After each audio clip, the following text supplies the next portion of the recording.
वालेकुम दोस्तों, इनसाइड भी मौजूद फकर में कुछ आमदन ले जनाब। तीन वफाकी वुज़रा जनाब आ गए हैं आमने सामने और तीनों के दरमियान हो गई है लड़ाई। और ये जो लड़ाई हुई है ये भी हुई है संजीदा नौयत की, और मसला है इख्तियारात का। क्योंकि जिस लेवल पर जनाब ये लोग मौजूद है, वफाकी वजीर है को मादर साथ डरते है नहीं, यहाँ पर जो भी लड़ाई होगी ये इख्तियार के चक्कर में होगी कि जनाब मेरा बाबा ऊंचा रहना चाहिए, मैंने ये काम करना है, इसका इख्तियार मेरे पास होना चाहिए। और इस मामले को लेकर संजीदा नौयत की लड़ाई हो गई है और दो वफाकी वुज़रा ने एक ताकतवर वफाकी वजीर पर इल्जाम आयद किया है कि ए भैन हर पासे मुंह मारदा फिरदा है, एनू कौन ले आएगा कैंडे में। और ये जो सिचुएशन है ये ना सिर्फ बहुत ही ज्यादा अहमियत की हामिल है, बल्कि वफाकी वुज़रा ने इस हवाले से जो शिकायत है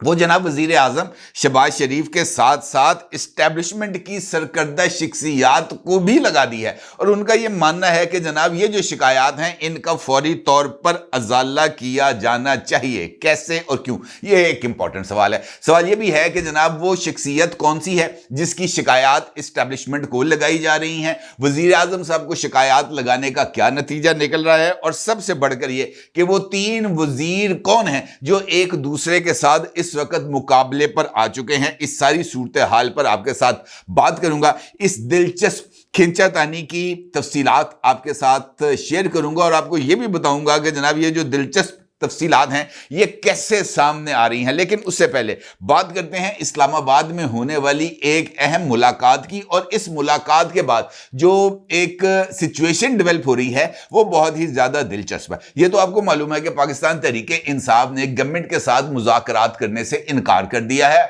और उनका ये मुतालबा था कि जनाब हमारे लिए ये जो कमीशन है जुडिशल कमीशन, वो भी सुप्रीम कोर्ट ऑफ पाकिस्तान के 3 सीनियर मोस्ट जज साहिबान पर मुश्तमिल ये बनाया जाए। और इस कमीशन के अंदर उनकी यह ख्वाहिश है कि जनाब मंसूर अली शाह साहब और जनाब मुनीब अख्तर होंगे तो उनके लिए पौं बारह हैं, हर तरह का जो फैसला है वो उनके हक में आ जाएगा। और इसीलिए उनकी ये कोशिश थी कि जनाब ये जो है वो किसी ना किसी तरीके से ये बेल मुंडे चढ़ जाए। और हकीकत में पाकिस्तान तहरीक इंसाफ का ना ही मुज़ाकरात का कोई इरादा था और ना ही इन मुज़ाकरात के नतीजे को हासिल करने का कोई इरादा था, क्योंकि इनफैक्ट ये सारी की सारी एक टाइम गेनिंग टैक्टिक्स थी और इन टाइम गेनिंग टैक्टिक्स को इस्तेमाल किया जा रहा था। इसी दौरान जब ये मुज़ाकराती अमल जारी था, इसी दौरान पाकिस्तान तहरीक इंसाफ के पता नहीं साबक के मौजूदा उनके ऊपर भी बहुत बड़ा सवालिया निशान है कि वो पाकिस्तान तहरीक इंसाफ के रहनुमा हैं या पाकिस्तान तहरीक इंसाफ के रहनुमा नहीं है। मेरा इशारा है जनाब फवाद चौधरी साहब की तरफ। फवाद चौधरी साहब ने उस वक्त भी एक टॉक शो के अंदर इस बात का इजहार किया था कि अगर इन मुज़ाकरात को कामयाबी से हमकनार कराना है तो फिर इस मुज़ाकराती अमल में मौलाना फजलुर रहमान साहब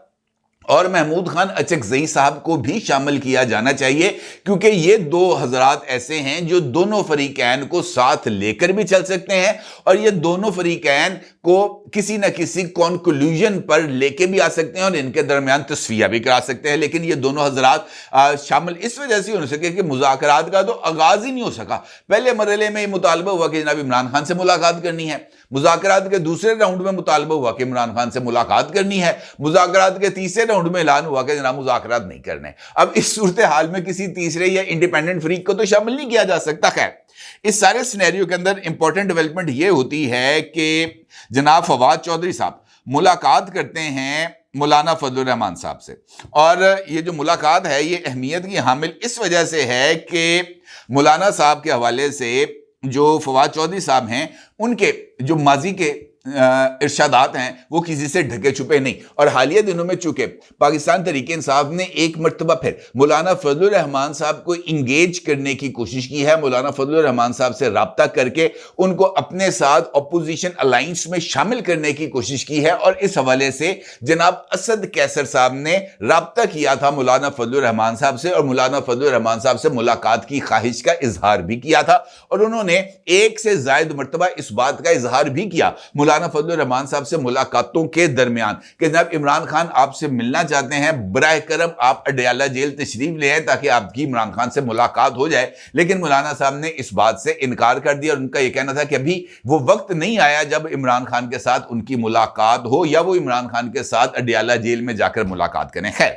चूंकि अब एक नया सिलसिला शुरू हो गया है अपोजिशन इत्तेहाद के हवाले से, और इस हवाले से असद कैसर साहब भी मुतहर्रिक हैं और कुछ और दीगर सियासी शख्सियात भी इस इत्तेहाद को कायम करने के लिए जो है वो तग्गो-दौ कर रही हैं। इस सूरत हाल में जनाब फवाद चौधरी साहब की मौलाना फजलुर रहमान साहब से मुलाकात अहमियत की हामिल है, क्योंकि इस मुलाकात में फवाद चौधरी साहब भी गुड बॉय है। गुड बॉय आप समझे ना, गुड बॉय। जिस तरह अली अमीन गंडापुर गुड बॉय है, इसी तरीके से फवाद चौधरी साहब भी गुड बॉय हैं। अब इस गुड बॉय की मौलाना फजलुर रहमान साहब के साथ मुलाकात महज इस वजह से नहीं हो सकती कि जनाब फवाद चौधरी की यह ख्वाहिश है कि मौलाना साहब चले जाएं अपोजिशन इत्तेहाद में, और जनाब वो अपोजिशन इत्तेहाद में चले जाएंगे तो फिर अपोजिशन इत्तेहाद को लीड कौन करेगा? इमरान खान लीड करेंगे, पाकिस्तान तहरीक इंसाफ लीड करेगी, या मौलाना फजलुर रहमान लीड करेंगे? क्योंकि ये जो अभी अपोजिशन इत्तेहाद बना था तहरीक तहफ़्फ़ुज़ आइन, बुनियादी तौर पर उसका चेयरपर्सन कौन है, उसका कन्वीनर कौन है, उसका उस इत्तेहाद के सरबराह है महमूद खान अचकज़ई। लेकिन महमूद खान अचकज़ई को आज तक पाकिस्तान तहरीक इंसाफ ने इतनी सी भी घास डाली, उनको किसी भी मामले पर एतमाद में लिया नहीं। अब फवाद चौधरी साहब की जो मौलाना साहब के साथ मुलाकात है, इसके बाद फवाद चौधरी साहब एक ट्वीट करते हैं जिसका अक्स आप इस वक्त अपनी स्क्रीन पर देख सकते हैं। इसमें मौलाना जो है फवाद चौधरी साहब वो ये कहते हैं कि सियासी घुटन और हब्स के इस मौसम में मौलाना फजलुर रहमान जैसे जय्यत और दलील के साथ गुफ्तगू करने वाले सियासतदान से मुलाकात खुशगवार माहौल का बायस बनती है। हमारी सियासत का क्या वाक़या है जिसके मौलाना फजलुर रहमान ऐनी शाहिद नहीं? अफगानिस्तान के मामलात पर उनकी जितनी दस्तरस का दावा कम लोग कर सकते हैं। उनसे तवील मुलाकात भी वक्त की तंगी का गिला लेकर ही ख़त्म होती है। सोमवार को तहरीक इंसाफ का वफ्द मौलाना फजलुर रहमान से मुलाकात करेगा तो सियासत में और रंग बिखरेंगे। इसका मतलब यह है कि मुलाकात से पहले फवाद चौधरी साहब ने मौलाना साहब के साथ किसी न किसी चार्टर ऑफ डिमांड पर गुफ्तगू की होगी या किसी फ्यूचरिस्टिक एजेंडे के ऊपर बातचीत की होगी, मेरा ख्याल है मुमकिन तौर पर। लेकिन अगर माजी की हम बात करें तो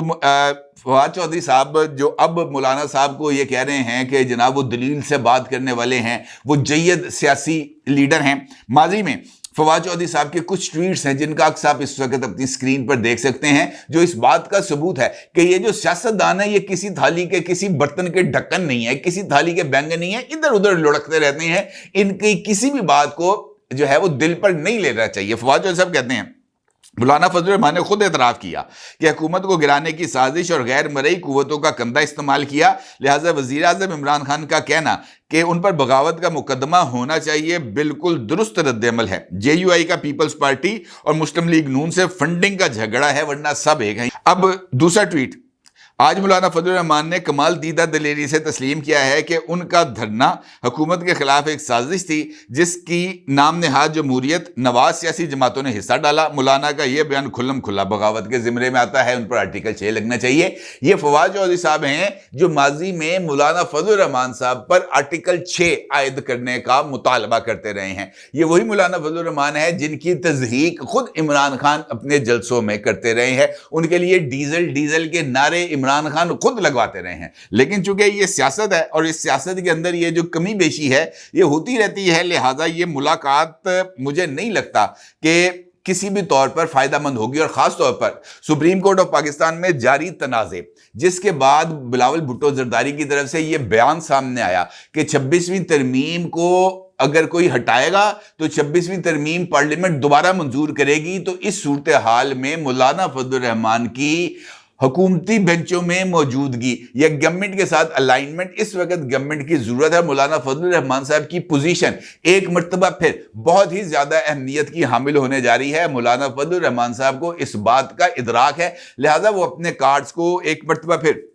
बहुत ही ज्यादा समझदारी के साथ खेलने की कोशिश करें। और खास तौर पर उस मौके पर जब खुद वफाकी हुकूमत अपने आप को दबाव में महसूस कर रही है और डोनाल्ड ट्रंप के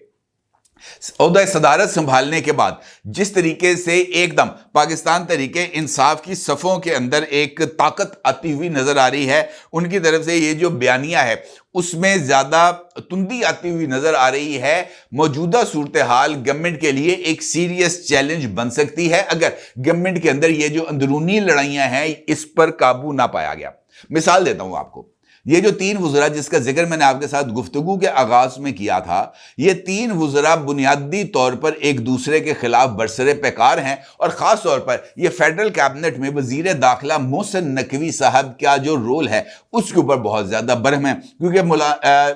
یہ جو ہیں محسن نقوی ہیں، اسلام آباد میں سڑک بننی ہے، محسن نقوی بنوائیں گے، اسلام آباد میں انڈر پاس بننا ہے، محسن نقوی بنوائیں گے، یہ جو چیمپئنز ٹرافی ہے محسن نقوی کرائیں گے، اور تو اور ڈونلڈ ٹرمپ کی حلف برداری ہے اس میں بھی محسن نقوی جائیں گے۔ تو یہ جو سچویشن ہے یہ مسلم لیگ نون کے لیے کچھ زیادہ جو ہے وہ فیوریبل نہیں ہے، خاص طور پر اسحاق ڈار صاحب اس وقت وزیر خارجہ بھی لگے ہوئے ہیں اور وہ نائب وزیر اعظم بھی ہیں۔ حالیہ دنوں میں نے ایک ویڈیو کی تھی اور میں نے آپ کو بتایا تھا کہ امریکہ کی طرف سے 2 دعوت نامے موصول ہوئے ہیں، اور امریکی سفارت خانے نے اس حوالے سے وہ جو 2 دعوت نامے تھے وہ پاکستان کے دفتر خارجہ کو بھجوائے تھے۔ اس میں سے ایک دعوت نامے پر جو نائب وزیر اعظم ہیں اور وزیر خارجہ ہیں جناب اسحاق ڈار صاحب، وہ امریکہ جانے کے متمنی تھے، اور ان کا یہ ماننا تھا کہ میں بطور وزیر خارجہ مجھے جانا چاہیے امریکہ۔ دوسرا دعوت نامہ تھا وہ بلاول بھٹو زرداری صاحب کے لیے تھا، اور بلاول بھٹو زرداری صاحب کے بطور وزیر خارجہ جو ان کے امریکہ کے ساتھ انہوں نے وہاں اور امریکہ کے اہم عہدیداروں کے ساتھ جو انہوں نے اپنے رابطوں کو ڈیولپ کیا تھا اور جتنی اچھی ڈپلومیسی کی تھی اس کا امریکہ میں موجود جو اہم سفارتکار ہیں وہ بہت زیادہ اس کے قائل ہیں۔ اب اس سارے چکر کے اندر یہ جو لڑائی موجودہ ڈیولپ ہوئی ہے یہ اسی وجہ سے ڈیولپ ہوئی ہے کہ وزیر خارجہ ہیں اسحاق ڈار صاحب، سمدی صاحب میں بھی ہیں اور وہ وزیر اعظم کے نائب بھی ہیں، ان کو مائنس کر کے باروں بار ہی وہ جو دعوت نامے آئے تھے وزارت خارجہ میں، اس میں سے ایک دعوت نامے پر جناب محسن نقوی صاحب جو ہیں وہ سوٹ بوٹ پہن کر پہنچ جاتے ہیں ڈونلڈ ٹرمپ کی جو حلف برداری ہے اس کی تقریب میں، اور پھر وہاں پر جا کر وہ پے در پے مختلف تصاویر کو پوسٹ کرتے ہیں اور یہ اس بات کا اظہار کرتے ہیں کہ جناب وزارت داخلہ اور پی سی بی کے چیئرمین کے ساتھ ساتھ محسن نقوی صاحب کا امور خارجہ کے اوپر بھی قلعہ جو ہے وہ قائم ہے، اور وہ پاکستان کی اسٹیبلشمنٹ کے ایک مضبوط جو ہے وہ نمائندے کے طور پر اس وقت امریکہ میں موجود ہے، لہٰذا جو قوتیں ہیں ان کا حرکت میں آنا تو بنتا تھا۔ اور چونکہ محسن نقوی صاحب کابینہ کے اندر ایک ناپسندیدہ، دیکھیں جو بات سچی ہے وہ سچی ہے، محسن نقوی صاحب کو کابینہ کے اندر کوئی بندہ نہیں پسند کرتا، چونکہ وہ اسٹیبلشمنٹ کے نمائندہ ہے اور وزیر اعظم تک کی بات جو ہے وہ ایک کان سے سنتے ہیں دوسرے کان سے اڑا دیتے ہیں، اور وزیر اعظم بھی اہم ترین فیصلوں پر کابینہ میٹنگ کے دوران محسن نقوی سے رائے طلب کرتے ہوئے نظر آتے ہیں کہ نقوی صاحب تسی دسو تہاڈی کی رائے ہے اس بارے میں، اور اگر محسن نقوی ہاں کر دیں تو وہ ایجنڈا پاس ہو جاتا ہے، محسن نقوی نہ کر دیں تو وہ معاملہ ڈفر ہو جاتا ہے۔ اسی طریقے سے وزیر خارجہ نے اس ساری صورتحال کی جو وہ امریکہ گئے اور پھر امریکہ جا کے جس طرح کے سین ڈیولپ ہوئے، اور خاص طور پر وہ جو گوگل مین ہیں جنہوں نے ٹویٹ کیا تھا کہ جناب یہ جو ہیں وزیر داخلہ محسن نقوی صاحب یہ ایک اینٹی چائنا جو ایک سیمینار تھا وہاں پر چلے گئے تھے، اور اس کے اوپر بھی بہت ساری لیدیں ہوئی ہے یہاں پر، اور اس حوالے سے بھی جو محسن نقوی کے خلاف جو ایک ماحول ہے وہ کریٹ ہوا۔ یہی وجہ ہے کہ اسحاق ڈار صاحب کے کہنے پر جو ترجمان ہیں دفتر خارجہ کے انہوں نے بریفنگ دی، اور اس بریفنگ میں ان کا یہ کہنا تھا کہ محسن نقوی کا یہ دورہ ذاتی نوعیت کا ہے، سرکاری دورے پر وہ نہیں گئے۔ لیکن اگر آپ حالیہ دنوں میں بلکہ آج ہی محسن نقوی سے وابستہ ایک خبر اس وقت چینلز پر موجود ہے کہ جناب محسن نقوی نے امریکی سرمایہ کاروں کے ساتھ ملاقات کی ہے اور ان کو پاکستان کے اندر سرمایہ کاری پر راغب کرنے کی کوشش کی ہے، تو اس کا مطلب یہ ہے کہ انہوں نے وزیر خزانہ کا پورٹ فولیو بھی سنبھال لیا ہے۔ اور اگر یہ ذاتی اور نجی نوعیت کا دورہ ہے محسن نقوی صاحب کا، تو پھر پاکستان کے جو سفیر ہیں امریکہ میں وہ اس میٹنگ کے اندر محسن نقوی کے ساتھ کیوں بیٹھے ہوئے ہیں؟ پھر تو ان کو محسن نقوی کے ساتھ نہیں بیٹھنا چاہیے نا، کہ نجی دورے کے اوپر جو ہیں سفیر پاکستان کے ان کو ان کی وہاں پر موجودگی کی کوئی ضرورت نہیں تھی، کیونکہ آفیشیل ملاقاتوں میں تو آفیشیل عہدیداروں کی ضرورت ہوتی ہے نا۔ اب اس سارے سینیریو پر اسحاق ڈار صاحب کی طرف سے جو شکایت ہے وہ لگائی گئی ہے وزیر اعظم صاحب کو اور chief of army staff general Asim Munir صاحب کو۔ حالیہ جو ایک میٹنگ ہوئی ہے اسلام آباد میں، اس کے میں جناب اسحاق ڈار صاحب نے اس بارے میں چیف آف آرمی سٹاف کو آگاہ کیا ہے کہ جناب یہ کچھ ایک سچویشن ہے, محسن نقوی صاحب کو ذرا کینڈے میں لے کے آئیں, کیونکہ محسن نقوی صاحب کا وزارت خارجہ کے ساتھ کوئی لینا دینا نہیں ہے, اور ان کو اس وقت پاکستان کی جو بات تو ٹھیک ہے کہ محسن نقوی کو کیا پتا کہ پاکستان کی اس وقت سفارتی ضروریات کیا ہیں, یا پاکستان کے کسی ملک کے ساتھ جو سفارتی نوعیت کی جو چیزیں چل رہی ہیں وہ کس لیول پر چل رہی ہیں, کس کو کس طریقے سے رد عمل دینا. محسن نقوی کو تو اس بات کا علم نہیں ہے, لہٰذا محسن نقوی کو اتنے ہائی پروفائل جگہ پر جانے کی یا تو ضرورت نہیں تھی, اور اگر ان کو جانا تھا تب ان کو وزارت خارجہ سے بریفنگ لے کے جانا چاہیے تھا, جو وہ نہیں لے کے گئے, اور ان کی وجہ سے یہ جو ایک سچویشن ہے وہ ڈیولپ ہو رہی ہے. دوسری جانب وزیر دفاع صاحب ہیں خواجہ آصف صاحب, بڑے سینئر رہنما ہیں, اور بطور وفاقی وزیر دفاع ان کا ایک اپنا بڑا روب اور دبدبہ موجود ہے, کیونکہ وزیر دفاع ہیں. لیکن یہ اپنی جگہ پر اہم سوال ہے کہ بطور وزیر دفاع جناب خواجہ آصف صاحب نے اپنی وزارت دفاع کے دفتر میں کتنی دفعہ وہ گئے ہیں, اور وزارت دفاع کے جو ذیلی محکمے ہیں وہاں پر انہوں نے کتنی دفعہ کے وزٹ کی ہیں. مجھے یادداشت میں ایسی ابھی تک کوئی چیز نہیں آئی جس میں اس بات کا ذکر ہو کہ جناب خواجہ آصف صاحب نے آج وزارت دفاع کے حکام کا کوئی اجلاس طلب کیا ہے. میں نے نہیں دیکھی آج تک, آپ نے اگر دیکھی ہو تو براہ کرم میری اس پر نمائندگی کیجیے گا, میری ذرا تھوڑی سی اصلاح کیجیے گا. اب جو ہے وزیر دفاع صاحب وہ بھی ناراض ہیں محسن نقوی صاحب سے, کیونکہ حالیہ دنوں میں کچھ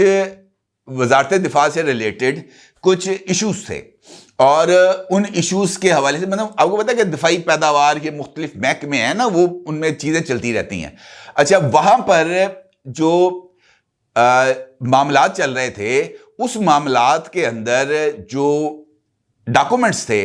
وہ براہ راست آئے محسن نقوی صاحب کے پاس, جو وزیر دفاع کے طور پر جناب خواجہ آصف صاحب کے پاس آنے چاہیے تھے, یا ان تک وہ معلومات پہنچی, اور ان معلومات کے اوپر جو محسن نقوی صاحب تھے انہوں نے براہ راست وزیر اعظم سے بات کر لی, وزیر دفاع کو بائی پاس کرتے ہوئے. اور وزیر اعظم نے جو ہے وہ وزیر داخلہ نے چونکہ بات کہہ دی تھی, لہٰذا اس کو فوری طور پر اوکے کر کے تو معاملات کو یس کر دیا کہ ٹھیک ہے جناب, کم پختاؤ آگے لے جاؤ. اور اس پر جناب وزیر دفاع صاحب کہتے ہیں میرے کو تھوڑا بہت میں نے کاغذوں پر دستخط کرنے ہوتے ہیں, اگر یہ کاغذوں پر دستخط کرنے کی ڈیوٹی بھی میری ختم ہو گئی تو میں نے یہاں پہ بیٹھ کے اور کیا کرنا ہے. تو بات ان کی بھی ٹھیک تھی. اس کا مطلب یہ ہے کہ محسن نقوی صاحب کا جو اس وقت انفلوئنس آ رہا ہے گورنمنٹ پر, وہ ذرا تھوڑا سا موجود جو لوگ ہیں وفاقی کابینہ کے, ان کو شاید پسند نہیں آ رہا, اور جو شکایتیں ہیں محسن نقوی صاحب کی وہ لگنا شروع ہو گئی ہیں. اور اب دیکھنا یہ ہے کہ وطن واپسی کے بعد محسن نقوی صاحب کا جو استقبال ہے وہ کیسے ہوتا ہے, اور اس استقبال کے نتیجے میں یعنی وطن واپسی پر جو وہ رپورٹ بھیجیں گے وزیر اعظم کو, چونکہ اگر وہ گئے ہیں سرکاری دور پر تو ان کو اپنے دورے کی رپورٹ دینی ہے, وزیر اعظم کو بھی بھیجنی ہے, وزارت خارجہ کو بھی بھیجنی ہے, اور اس کے بعد اسٹیبلشمنٹ کو بھی بھیجنی ہے. تو وہ جو رپورٹ آئے گی تو پھر پتہ چلے گا کہ جناب محسن نقوی صاحب کا جو رول ہے وہ اب کتنا بڑھے گا یا کتنا کم ہوگا, اور اس کا جو سارے کا سارا دار و مدار ہے وہ اب محسن نقوی صاحب کے دورہ امریکہ سے واپسی پر جمع ہونے والی رپورٹ پر ہے, اور اس کے بعد اس رپورٹ پر ہے جو کہ پاکستانی سفیر جو ہے وہ بھیجیں گے وزارت خارجہ میں. تو ذرا صورتحال تھوڑی سی دلچسپ ہونے جا رہی ہے, اگر کوئی سمجھے تو. اپنی رائے ضرور اظہار کیجیے گا. آپ کا بہت شکریہ. اللہ حافظ.